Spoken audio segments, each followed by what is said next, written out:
sy varidimy vetiany va no vidin'ny tsintsina roa nefa tsy misy na dia iray akory aza amin'iray no latsaka amin'ny tany raha tsy avela indray nareo. Matio 10:9-20.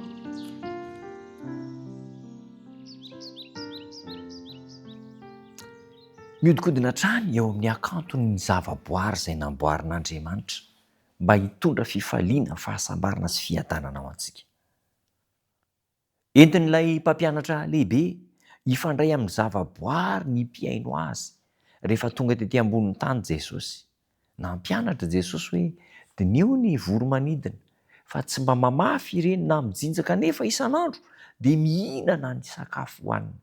Jereo ny zava-maniry ainy an-tsaha fa na dia mpanjaka Solomona teo amin'ny toerany aza dia tsy mba nitafy tsara tahaka an'ireny biby ireny.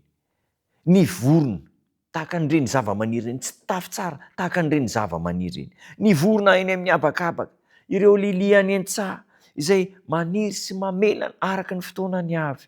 Ny vonafafy dia mamoa araka ny programan'Andriamanitra. Ireny rehetra ireny dia tokony hanome lesona ho antsika. Ary tamin'ny alalan'ireny no nampianaran'i Jesosy fampianarana be dia be ao amin'ny tenin'Andriamanitra. Misy fampianarana maro amin'ny alalan'ny fanoharana. Misy ny fanoharana mahakasika ny vonafafy teny amin'ny tsilo, teny amin'ny tantsaha, misy ny fanoharana ihany koa izay nataon'i Kristy tamin'ireo mpianana. Ohatra hoe fanoharana ny amin'ilay zanaka adala izay niandry ny kisoan'ny tompony rehefa niala tao an-tranony iray. Ny fanoharana maro izay nampianarin'i Jesosy dia tokony nandraisan'ireo olona lesona isan'andro tamin'ny fiarahana taminy. Lesona momba ny fankatoavana no tokony ho raisintsika amin'ny zavaboary. Amin'ireo adidy ataontsika isan'andro, amin'ireo fianarana asa aman-draharaha dia tokony handray leson'ny fankatoavana isika. Tokony hampianatra isika araka izany izay lalàna napetrak'Andriamanitra mba hizorany zavaboary izay tsy mandika ny fitsipika napetrak'Andriamanitra. Aoka ny ankizy hianatra hijery eo amin'ny zavaboary ny fanehoana ny fitiavana sy ny fahendren'Andriamanitra. Raha eo am-pianarana an'ireo lesona ireo mivoary ireo isika dia anandrana ny fiainana izay tian'Andriamanitra hiainantsika.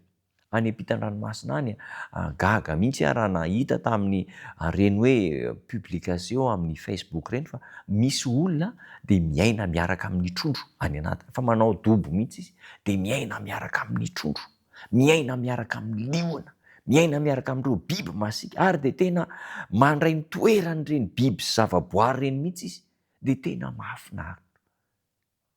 Tian'Andriamanitra mba hianoka fahasambarana isika amin'ny fiarahana amin'ny zavaboary. Hoy ny tenin'Andriamanitra Matio 10:9. Tsy vary 5 ihany va no vidin'ny tsintsina iray, roa, nefa tsy misy na dia iray akory amin'ireny ho latsaka amin'ny tany raha tsy avelan'ny rainareo. Mandeha araka ny programan'Andriamanitra ny zavatra rehetra. Nomena ahasoantsika ny zavaboary ary. Aoka fankatoavana dia ny fankatoavana ary mbola ny fankatoavana no lalàna apetrakitsika eo amin'ny tenantsika manokana mba hahafahantsika misitraka tombotsoa avy amin'ny zavaboary. Tsy misy afa-tsy ny fankatoavana ny lalàna napetrak'Andriamanitra no hahafahantsika mahita ny hatsarany ny zavaboary, ny hatsarany ny tontolo men'Andriamanitra ary mba hahatonga antsika handray fahasoavana sy fahasambarana avy amin'izany. Lesona momba ny tombam-bidin'ny fankatoavana eo amin'ny zavaboary. Raha vao misy lalàna iray latsaka dia misimba avokoa ny zavatra rehetra.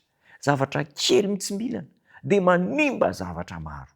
Dia hianatra ny fankatoavana isika, fankatoavana ny ray aman-dreny, fankatoavana n'Andriamanitra, fankatoavana ny lalàna zavaboary mba ho sambatra isika. Vavaka isika. Tombontsara misaotra anao izay fa napetraka ao mirindra ny lalàn'ny zavaboary mba hiadananay. Ampio izay mba hankatohana izy ireny, hahita ny fahatsaranao amin'ny zavaboary ka hiantoraka sy handray lesona sarobidy hitondra anay ny famonjena avy amin'ny alalan'ny zavaboary. Ampio izay mba hanampitiavana anao, hanampitiavana ny manodidina anay ary hikolokolo sy karakara izay nomena ho anay. Amin'ny anaranao Kristy tompona nonako ny vavaka. Amen.